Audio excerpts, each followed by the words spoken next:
Hello my dear friends, कैसे हो सब? Hope all are doing well. तो we are here today to discuss about the question paper of CTET which comes in 2021 of January. Okay, तो आज हम जनवरी में जो CTET का क्वेश्चन पेपर था उसके बारे में डिस्कस करेंगे।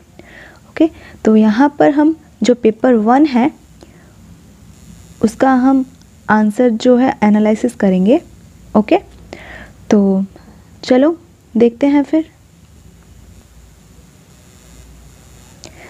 तो देखो यहाँ पर जो है नंबर 1 ये पार्ट 1 है। ओके, तो पार्ट 1 का जो चाइल्ड डेवलपमेंट एंड पेडागोजी से बाल विकास व शिक्षा शास्त्र से जो क्वेश्चन है नंबर 1 उसको हम देखेंगे। ओके, तो देखो नंबर 1 क्वेश्चन है, after getting hurt during a play activity Rohan started crying.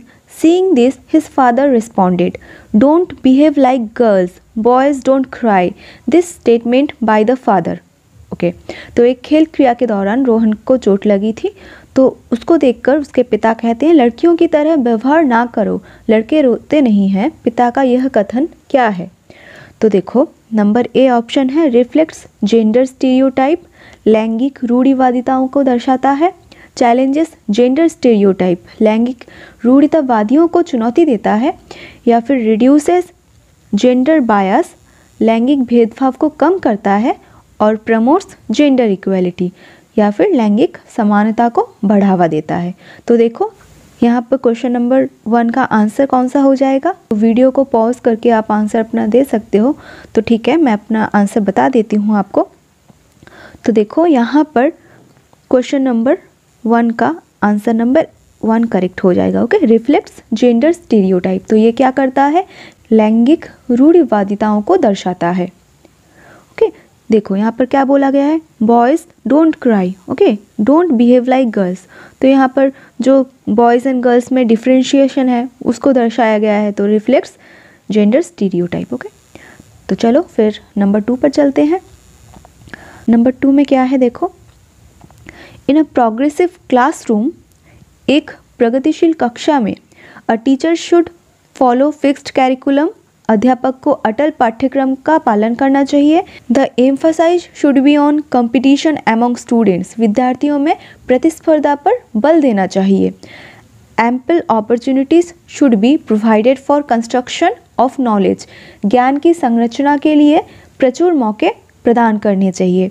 Students should be levelled on the basis of their academic scores, तो विद्यार्थियों को उनके अकादमिक अंकों के आधार पर नामांकित करना चाहिए। तो देखो यहाँ पर आंसर नंबर जो है इसका करेक्ट हो जाएगा 3। Okay, ample opportunities should be provided for construction of knowledge, तो ज्ञान की संरचना के लिए प्रचुर मौके प्रदान करने चाहिए एक चाइल्ड को। ओके, तो नेक्स्ट नंबर 3 पर चलते हैं। देखो, after observing that students are struggling to proceed further on an ongoing activity, a teacher decided to provide cues and hints in form of what, why, how. According to Lev Vygotsky's theory, this strategy of teacher will. Okay, तो देखो हिंदी में भी देख लेते हैं हम एक बार। तो हिंदी में बताने से क्या है, क्लियर जो आंसर है हमको पता चल जाता है, या फिर हिंदी में ही हम ज़्यादा समझते हैं, तो इंग्लिश से हिंदी में कन्वर्ट करने से ये आंसर हमारा थोड़ा इजी हो जाता है, तो इसलिए हम यहाँ पर हिंदी भी देखेंगे। ओके, तो देखो, एक गतिविधि के दौरान छात्रों को संघर्ष करते देख एक अध्यापिका बच्चों को संकेत और इशारे जैसे क्या, क्यों, कैसे प्रदान करने का फैसला लेती है। लेव वाइगोत्स्की के सिद्धांत के अनुसार अध्यापिका की यह योजना, तो कैसी है यह योजना? तो लेव वाइगोत्स्की जो फिलोसोफर हैं उनके अकॉर्डिंग आंसर क्या होना चाहिए?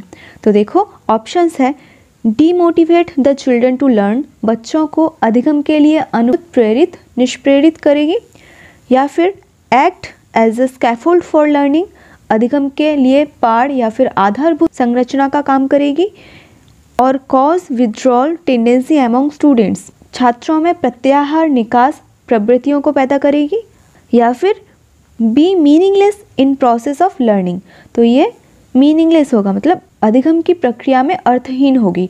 तो यहाँ पर लेव वाइगोत्स्की के आइडिया वाइज आंसर नंबर जो है 2 करेक्ट हो जाएगा। ओके, ऑप्शन नंबर 2 करेक्ट हो जाएगा। अधिगम के लिए पाड़ या आधारभूत संरचना का काम करेगी, act as a scaffold for learning. हम सब ने थ्योरी पढ़ा होगा, तो अगर नहीं पढ़ा होगा तो थ्योरी पार्ट थोड़ा पढ़ लीजिएगा। तो लेव वाइगोत्स्की की थ्योरी में स्कैफोल्ड लर्निंग का पार्ट दिया हुआ है। ओके, तो इसका आंसर नंबर 2 करेक्ट हो जाएगा। तो नेक्स्ट हम चलते हैं नंबर 4। तो नंबर 4 में क्या बताया गया है, देखो, which of the following is correct in the context of socialisation of children. तो बच्चों के समाजीकरण के संदर्भ में निम्न में से कौन सा कथन सही है। तो देखो, school is a secondary socialisation agent and family is a primary socialisation agent. तो विद्यालय समाजीकरण का एक द्वितीयक कारक है और परिवार समाजीकरण का एक प्राथमिक कारक है। School is a primary socialisation agent and peers are secondary socialisation agent. तो पीयर्स का मतलब क्या है, पीयर मतलब ग्रुप, जो बच्चे ग्रुप पैदा करते हैं, बहुत सारे बच्चे मिलके एक साथ, या फिर 2 3 4 5 जो ग्रुप पैदा करते हैं एक एज के बाद, तो वो है पीयर ग्रुप। ओके, तो peers are secondary socialisation agents. तो विद्यालय समाजीकरण का एक प्राथमिक कारक है और समकक्षी समाजीकरण के द्वितीय कारक हैं। Number 3, peers are the primary socialisation agents and family is the secondary socialisation agent. मतलब क्या है इसका, समकक्षी समाजीकरण के प्राथमिक कारक हैं और परिवार समाजीकरण का एक द्वितीय कारक है। Last, family and mass media both are secondary socialisation agents. परिवार एवं जनसंचार दोनों समाजीकरण के द्वितीय कारक है। तो ये आंसर इजी है, थोड़ा बड़ा है लेकिन बहुत ही इजी है। तो फर्स्ट नंबर ऑप्शन जो है उसको पढ़ के ही हम इसका आंसर दे सकते थे। तो इसका आंसर देखो नंबर 1 करेक्ट हो जाएगा। School is a secondary socialisation agent and family is the primary socialisation agent. Okay, तो एक परिवार समाजीकरण जो है वो एक बच्चे का प्राथमिक कारक हो जाएगा एंड जो विद्यालय समाजीकरण है वो इसका सेकंड कारक या फिर द्वितीय कारक हो जाएगा। ओके, तो नेक्स्ट हम चलते हैं नंबर 5। देखो, नंबर 5 में क्या बताया गया है, theory of multiple intelligence emphasises that. बहुबुद्धि का सिद्धांत जोर देती है कि। तो बहुबुद्धि का सिद्धांत किस पे जोर देगी, तो हम ऑप्शंस देखते हैं। नंबर 1 क्या है, इंटेलिजेंस कोशेंट IQ, जिसको हम कहते हैं IQ हम पढ़ेंगे।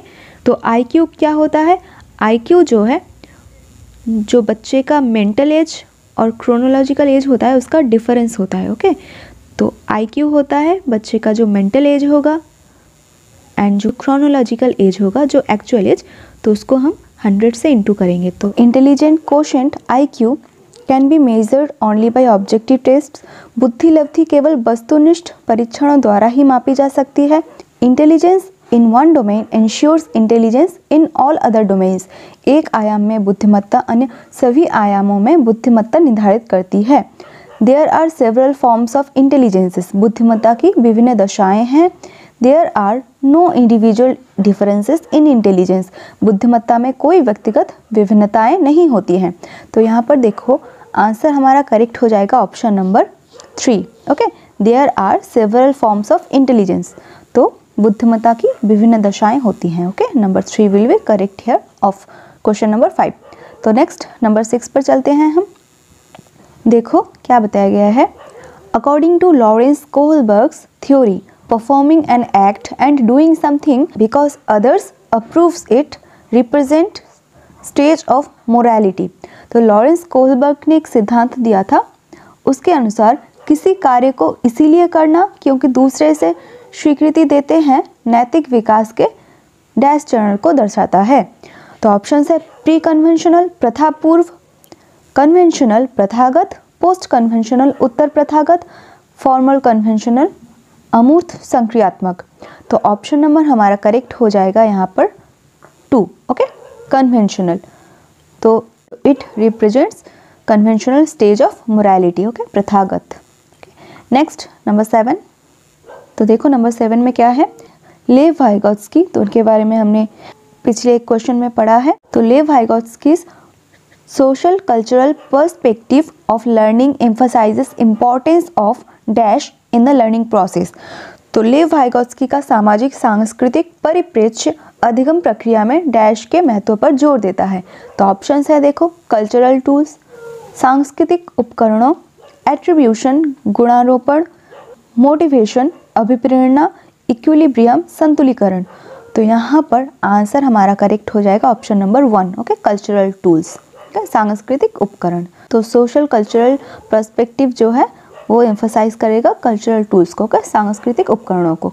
नेक्स्ट नंबर 8 देखो, नंबर 8 में क्या बताया गया है, in his theory of cognitive development gene Piaget explains cognitive structure in terms of. तो जीन पियाजे अपने संज्ञानात्मक विकास के सिद्धांत में संज्ञानात्मक संरचनाओं को डैश के रूप में वर्णित करते हैं। तो ऑप्शंस है, ऑप्शन नंबर 1 साइकोलॉजिकल टूल्स, मनोवैज्ञानिक उपकरणों, स्टिमुलस रिस्पॉन्स एसोसिएशन उद्दीपक अनुक्रिया संबंध, जोन ऑफ प्रॉक्सिमल डेवलपमेंट विकास का समीपस्थ क्षेत्र, या फिर स्कीमास, स्कीमा मनोबंध। तो अगर हमने थ्योरी पढ़ा है तो इसका आंसर हमको इजीली आ जाएगा। तो ऑप्शन नंबर यहाँ पर करेक्ट हो जाएगा स्कीमा, ओके। तो जीन पियाजेट ने स्कीमा का थ्योरी एक्सप्लेन किया था, ओके, स्कीमा या फिर मनोबंध। तो आंसर स्कीमा यहाँ पर करेक्ट हो जाएगा, ओके। तो in his theory of cognitive development gene Piaget explains cognitive structure in terms of schemas, okay. Next number 9 क्या है देखो, pre operational stage in gene Piaget's theory of cognitive development कैरेक्टराइजेस। तो gene पियाजे के संज्ञानात्मक विकास के सिद्धांत में पूर्व संक्रियात्मक अवस्था में विकास का मुख्य गुण क्या होता है। तो ऑप्शंस हैं, number 1 development of abstract thinking अमूर्त सोच का विकास, सेंट्रेशन इन थॉट विचार सोच में केंद्रीकरण, हाइपोथेटिको डिडक्टिव थिंकिंग परिकल्पित निगमनात्मक सोच, या फिर ability to conserve and seriate objects संरक्षण और पदार्थों को क्रमबद्ध करने की क्षमता। तो देखो ऑप्शन हमारा यहाँ पर करेक्ट हो जाएगा 2 सेंट्रेशन इन थॉट, ओके, विचार सोच में केंद्रीकरण, ओके। तो pre operational stage in gene Piaget's theory of cognitive development कैरेक्टराइजेस सेंट्रेशन in thought, okay. तो नेक्स्ट नंबर 10 पे चलते हैं। नंबर 10 देखो, which of the following statement is correct in context of development. तो विकास के संदर्भ में निम्न में से कौन सा कथन सही है। Options are, development has the same rate of growth across cultures for everyone. विकास की दर सभी संस्कृतियों में सभी के लिए समान होती है। Development occurs only through learning that takes place in school. विकास केवल विद्यालय में होने वाले अधिगम से ही होता है। Development occurs only during the period of childhood.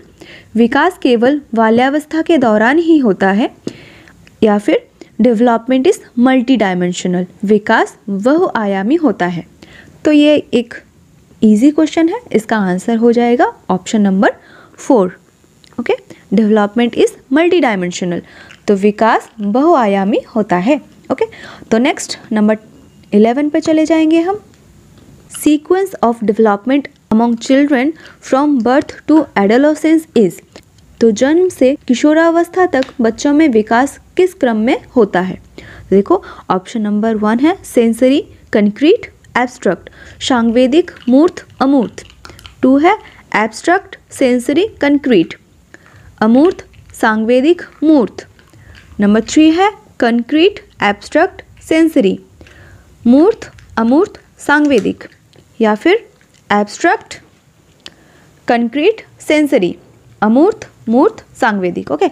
तो यहाँ पर आंसर नंबर जो है करेक्ट हो जाएगा option number 1, sensory concrete abstract. तो sequence of development among children from birth to adolescence is sensory concrete abstract, जो कि है सांवेदिक मूर्त अमूर्त, ओके। तो नेक्स्ट नंबर 12 पर हम चले जाएंगे। नंबर 12 है individual differences in a progressive classroom should be treated as. तो एक प्रगतिशील कक्षा में व्यक्तिगत विभिन्नताओं को किस प्रकार देखा जाना चाहिए।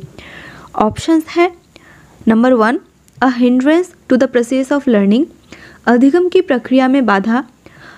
अ failure on the part of teacher, अध्यापक के पक्ष पर असफलता। Criteria for making ability based groups, योग्यता आधारित समूह बनाने का मापदंड, या फिर important for planning of teaching learning process, अध्यापन अधिगम प्रक्रिया की परियोजना के लिए महत्वपूर्ण। तो नंबर 12 का आंसर नंबर आपको पता चल गया होगा, ऑप्शन नंबर 4 यहाँ पर करेक्ट हो जाएगा। तो individual differences in a progressive classroom should be treated as important for planning of teaching learning processes, अध्यापन अधिगम प्रक्रिया की परियोजना के लिए महत्वपूर्ण। ओके, तो नेक्स्ट नंबर 13 है, देखो, in an inclusive classroom emphasize should be on, एक समावेशी कक्षा में डैश पर जोर होना चाहिए। तो नंबर 1 ऑप्शन है परफॉर्मेंस ओरिएंटेड गोल्स, प्रदर्शन अभिमुखी लक्ष्यों, अनडिफरेंशिएटेड इंस्ट्रक्शंस, अभिवेदी समरूपी निर्देशों, segregation of students based on their social identity, सामाजिक पहचान के आधार पर छात्रों के अलगाव, या फिर providing opportunities aiming at maximising potential of individual children, हर बच्चे के सामर्थ्य को अधिकतम करने के लिए अवसर प्रदान करने। तो यहाँ पर आंसर नंबर जो है करेक्ट हो जाएगा 4। Okay, option 4 will be correct here, providing opportunities aiming at maximising potential of individual children. Okay, तो हर बच्चे के सामर्थ्य को अधिकतम करने के लिए अवसर प्रदान करना चाहिए।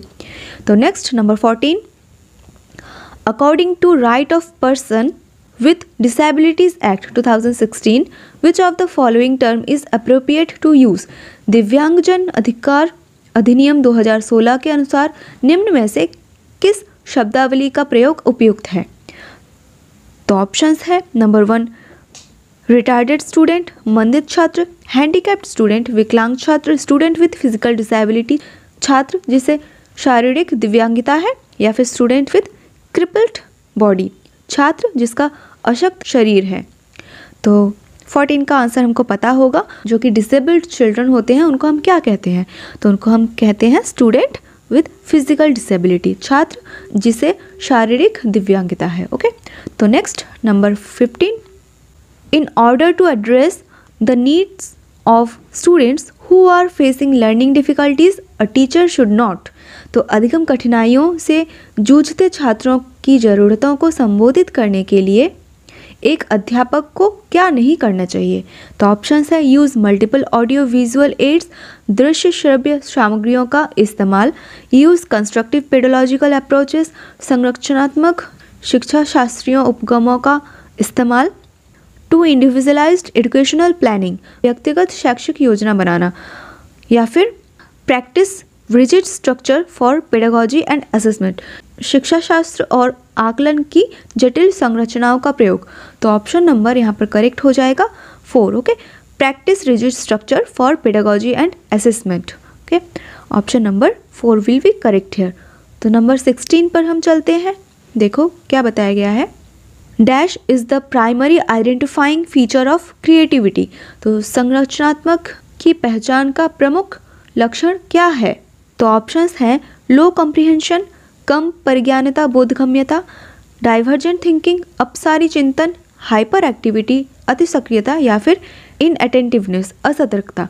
तो ऑप्शंस नंबर जो दिए गए हैं इनमें से करेक्ट हो जाएगा आपका option number 2। Okay, divergent thinking अपसारी चिंतन, तो divergent thinking is the primary identifying feature of creativity. Okay, next number 17, in order to address learners from diverse backgrounds a teacher should, तो विविध पृष्ठभूमियों के अधिगमकर्ताओं को संबोधित करने हेतु एक अध्यापक को क्या करना चाहिए, avoid talking about aspects related to diversity, विविधता संबंधी मुद्दों पर बातचीत टालनी चाहिए, draw examples from diverse settings, विविध विन्यासों के उदाहरण लेने चाहिए, use standardised assessment for all, सभी के लिए मानकीकृत आकलनों का इस्तेमाल करना चाहिए, और use statements that strengthen negative stereotype, तो ऐसे कथनों का इस्तेमाल करना चाहिए जो नकारात्मक रूढ़िबद्ध धारणाओं को मजबूत करते हैं। तो ऑप्शंस नंबर देखो, ये आपको पता होगा, यहाँ पर आंसर हो जाएगा नंबर 17 का option number 2। Okay, draw examples from diverse setting, विविध विन्यासों के उदाहरण लेने चाहिए। Okay, In order to address learners from diverse backgrounds, a teacher should draw examples from diverse setting. Okay, option number 2 will be correct here. तो next number 18 पर चलते हैं. तो number 18 है, देखो, problem solving abilities can be facilitated bye, समस्या समाधान क्षमताओं को किस प्रकार सुसाध्य किया जा सकता है. तो focusing on drill and practice, लगातार अभ्यास और कार्यान्वयन पर जोर देकर. Encouraging fixed process of solving the problem, समस्याओं के हल हेतु अटल प्रक्रिया के इस्तेमाल को बढ़ावा देकर. या फिर इनकरेजिंग यूज ऑफ एनालॉगीज, समरूपों के इस्तेमाल को बढ़ावा देकर. जनरेटिंग फियर अमॉन्ग स्टूडेंट्स, विद्यार्थियों में डर की भावना पैदा कर. तो यहाँ पर ऑप्शन नंबर 4 जो है वो तो होगा ही नहीं. ओके, देन देखो नंबर 1 है focusing on drill and practice, ये भी नहीं होगा. इनकरेजिंग फिक्स्ड प्रोसेस, तो फिक्स प्रोसेस को हम इनकरेज नहीं करेंगे. ऑफ सॉल्विंग द प्रॉब्लम, एक प्रॉब्लम को सॉल्व करने के लिए फिक्स प्रोसेस को हम इनकरेज नहीं करेंगे.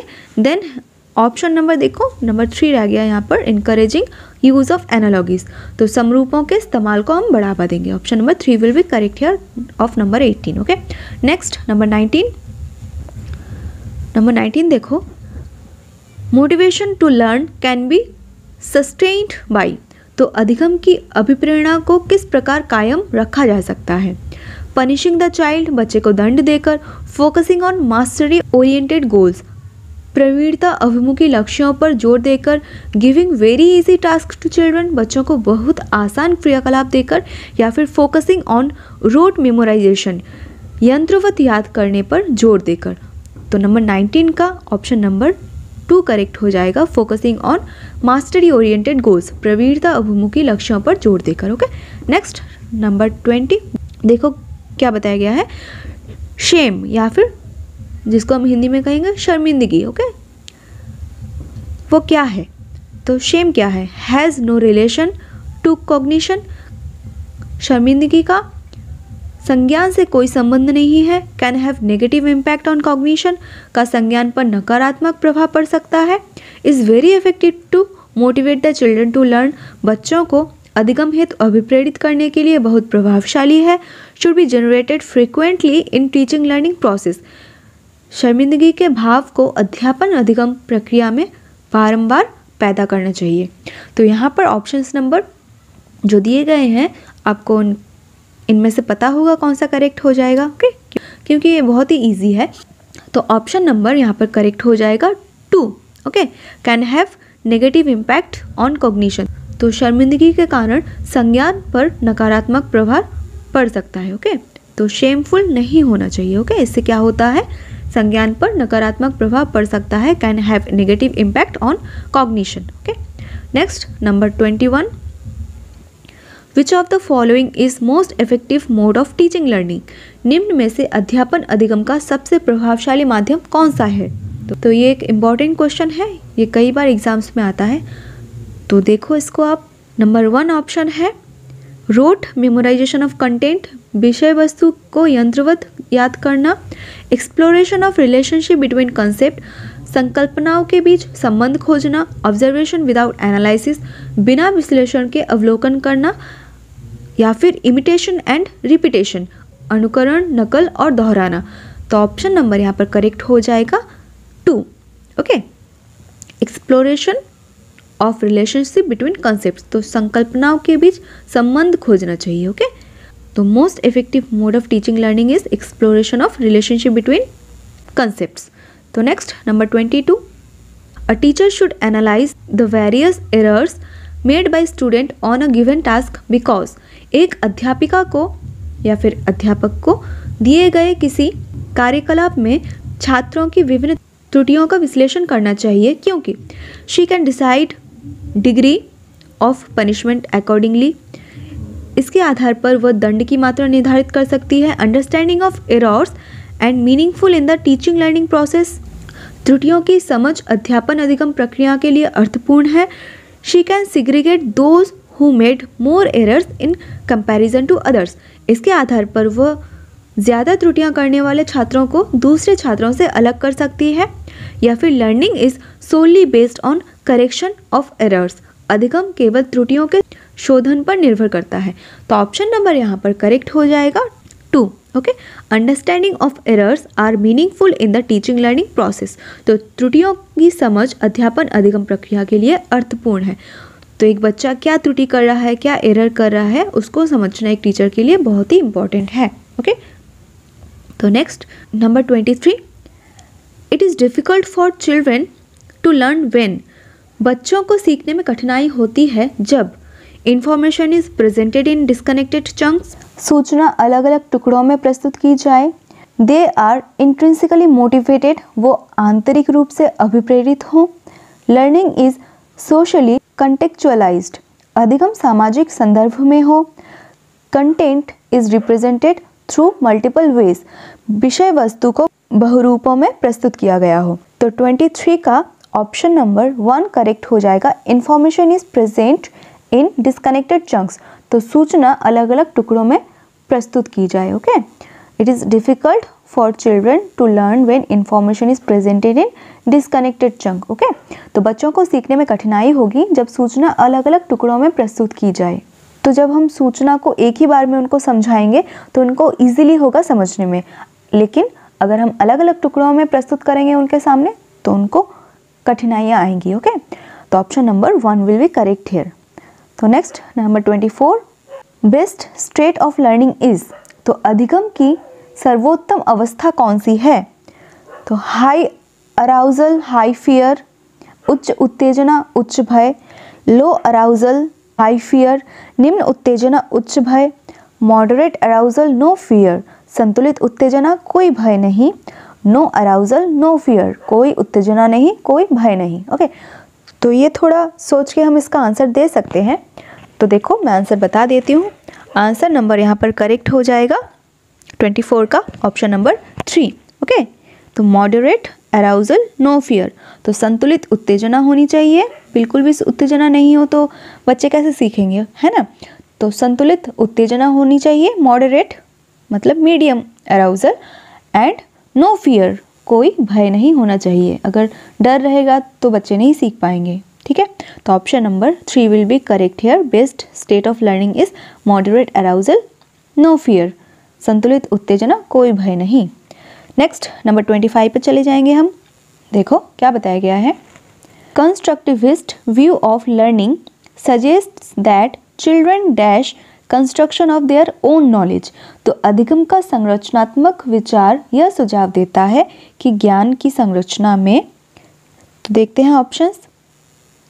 Have no role to play in, बच्चों की कोई भूमिका नहीं होती। Are solely dependent on adults for, बच्चे पूर्ण रूप से वयस्कों पर निर्भर रहते हैं। Play an active role in, बच्चे सक्रिय भूमिका निभाते हैं। या फिर are solely dependent on textbooks in, बच्चे पूर्ण रूप से पाठ्य पुस्तकों पर निर्भर रहते हैं। तो ऑप्शन नंबर यहाँ पर करेक्ट हो जाएगा 3, play an active role in, बच्चे सक्रिय भूमिका निभाते हैं। ओके। तो constructivist view of learning suggest that children play an active role in construction of their own knowledge. Okay. तो अधिगम का संरचनात्मक विचार यह सुझाव देता है कि ज्ञान की संरचना में बच्चे सक्रिय भूमिका निभाते हैं। ओके। तो नेक्स्ट 26 पर हम चले जाते हैं।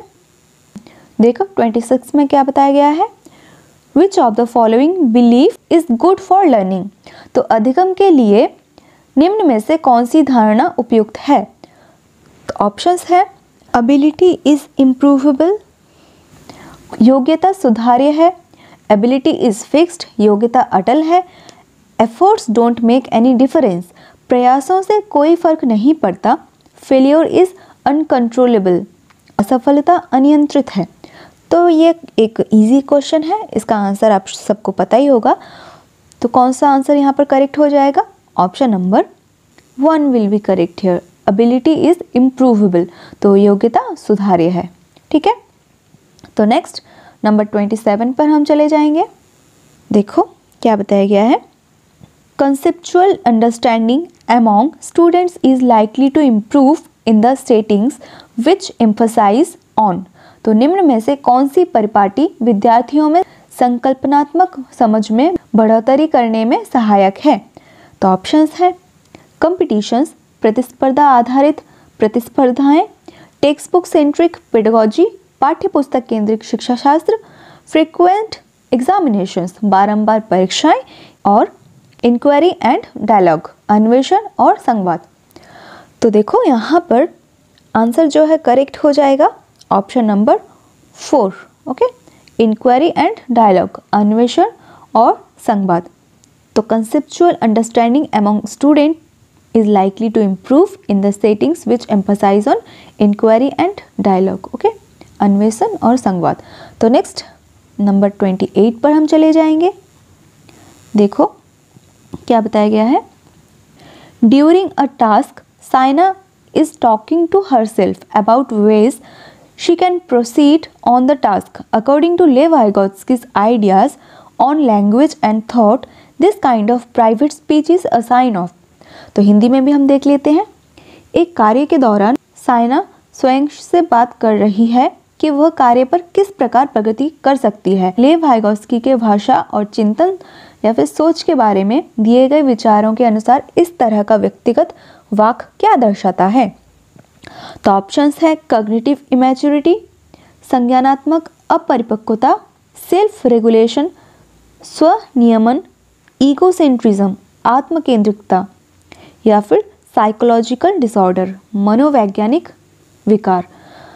तो देखो आपको इनमें से कौन सा आंसर करेक्ट लग रहा है, तो आप सोच सकते हैं वीडियो को पॉज करके, वरना मैं आंसर बता ही देती हूँ। ठीक है, तो देखो ऑप्शन यहाँ पर करेक्ट हो जाएगा 2, सेल्फ रेगुलेशन। ओके, स्वनियमन। ओके, तो यहाँ पर साइना जो है वो खुद से ही बात कर रही थी। Okay, talking to herself about ways. Okay, तो ये सेल्फ रेगुलेशन हो जाएगा। ओके, आंसर यहाँ पर 2 करेक्ट हो जाएगा, स्वनियमन। ओके, नेक्स्ट 29 पर हम चलते हैं। देखो 29 में क्या है। Evaluation practices should aim at, तो मूल्यांकन पद्धतियों का लक्ष्य होना चाहिए। ऑप्शंस हैं लेबलिंग ऑफ स्टूडेंट्स, विद्यार्थियों को नामांकित करना, segregation of students for ability based groups, योग्यता आधारित समूहों में विद्यार्थियों को विभाजित करना, identifying students needs and requirements, तो विद्यार्थियों की ज़रूरतों एवं आवश्यकताओं की पहचान करना, और identification of high achievers for prize distribution, तो पुरस्कार वितरण हेतु उच्च अंक प्राप्त करने वाले विद्यार्थियों की पहचान करना। तो यहाँ पर आंसर जो हमारा करेक्ट हो जाएगा option number 3 will be correct here. Okay, तो evaluation practices should aim at identifying students need and requirements, तो विद्यार्थियों की क्या ज़रूरतें हैं या क्या आवश्यकता है उनकी पहचान करने के लिए मूल्यांकन पद्धति करना चाहिए। तो इसका लक्ष्य यही होना चाहिए। Okay, identifying students need and requirements. तो आपको समझ में आ गया होगा। ओके, तो नेक्स्ट नंबर 30 पर हम चले जाएंगे। तो ये आज का हमारा लास्ट क्वेश्चन हो जाएगा, नंबर 30। ओके, तो इसको भी हम देख लेते हैं। देखो क्या बताया गया है। नंबर 30 है individual differences in development of children can be attributed to, तो बच्चों के विकास की व्यक्तिगत विभिन्नताओं को किस प्रकार प्रतिरोपित किया जा सकता है। तो ऑप्शंस है नंबर 1 हेरिडिटी ओनली, केवल आनुवंशिकता पर, एनवायरमेंट ओनली, केवल पर्यावरण पर, नाइदर हेरिडिटी नॉर एनवायरमेंट, ना आनुवंशिकता पर ना पर्यावरण पर। नंबर 4 है interplay of heredity and environment, आनुवंशिकता एवं पर्यावरण की पारस्परिकता पर। तो एक इजी क्वेश्चन है, आप सबको पता ही होगा इसका आंसर, तो मैं इसका भी आंसर बता देती हूँ। तो इसका आंसर हो जाएगा option number 4। Okay, interplay of heredity and environment. तो individual differences in development of children can be attributed to interplay of heredity and environment, तो बच्चों के विकास की व्यक्तिगत विभिन्नताओं को आनुवंशिकता एवं पर्यावरण की पारस्परिकता पर प्रतिरोपित किया जा सकता है। ठीक है, तो ये थे हमारे 30 क्वेश्चंस सीटेट के, जो कि जनवरी 2021 में आया था। तो उसका हमने एनालिसिस किया पेडागोजी पार्ट। तो आपको मेरा ये video child development and pedagogy पर कैसा लगा ज़रूर बताइएगा, लाइक कीजिएगा अगर अच्छा लगे आपको वीडियो, एंड कमेंट कीजिएगा। अगर कुछ गलती हुई हो या फिर कुछ इम्प्रूवमेंट करना हो तो ज़रूर कमेंट में बताइएगा।